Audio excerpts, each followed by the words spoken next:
Morning everyone, Dr. Eric here, your fitness physician and peptide doc. Hope everyone had an awesome Merry Christmas. I know we had a great Christmas here at the Fade household, so now we're getting ready for New Year's. So quick video. This is a question I've had asked me, so I like to do some Q&A periodically. So people have asked about workouts, about basically with hormones, testosterone, growth hormone in particular. Can it provide a workout boost? In other words, by doing certain workouts, can you boost your hormones and get more muscle growth or more body composition changes? This has been debated for a long time. And I think the bottom line is that, at least with testosterone, by doing certain workouts, can you boost your testosterone levels by the type of workout that you're doing? Yes, you can. Now, is that going to have a huge impact on how much muscle you put on or how much benefit you have in terms of your body composition? Studies have shown probably not. Now, growth hormone, there are some other protocols in terms of certain growth hormone producing, lactic acid producing protocols, which I'm actually going to share with you shortly. I'm working on a couple right now that have been done through the years, and I've kind of made a few minor tweaks here and there, but I've also shared some of the work that's been done before me. Can be beneficial, and that can help with your fat loss efforts for sure. But in terms of adding on pounds of muscle, things of that nature, probably not. However, it's not to say it's not without merit. It basically indicates, can you get a workout boost? Yeah, you can get a temporary boost in your testosterone or growth hormone by doing workouts in general, and certainly a certain type of workouts.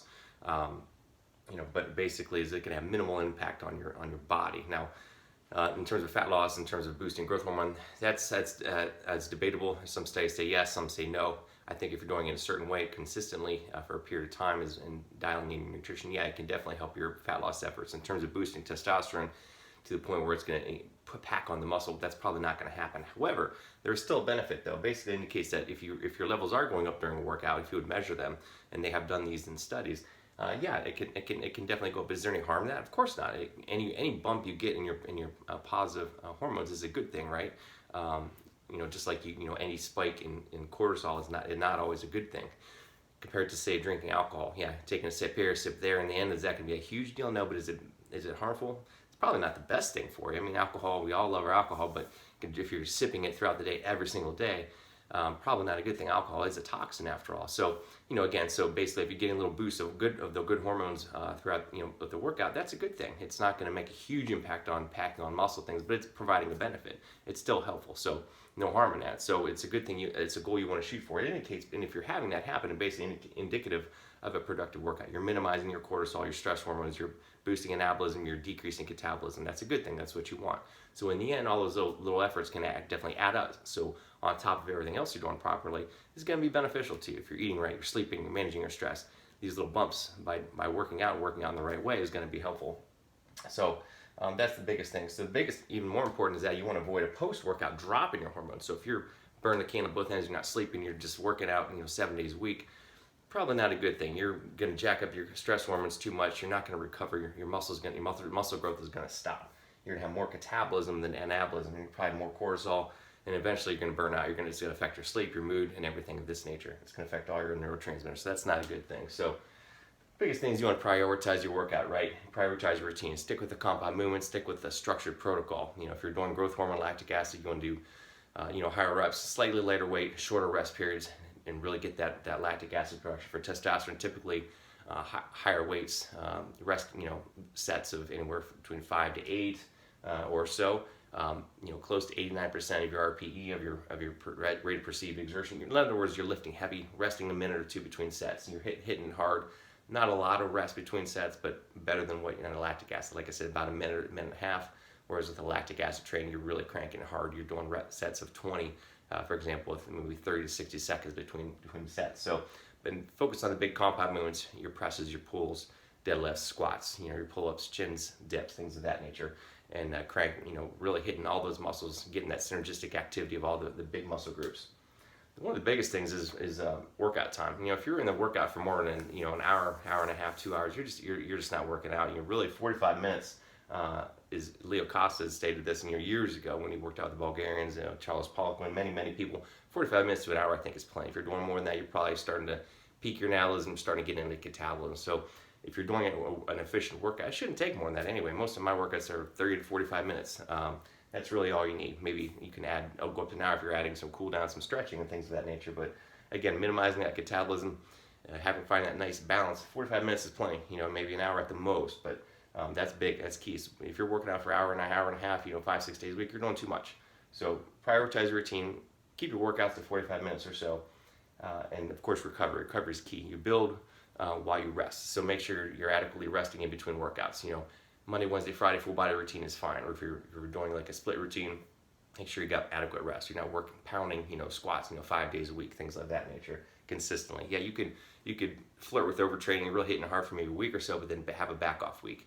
Work out hard for 3 or 4 weeks, take an easy week or an off week or a deload week. But biggest thing is making sure you're recovering, giving your body adequate time in between workouts. Minimum 24 to 48 hours between body parts.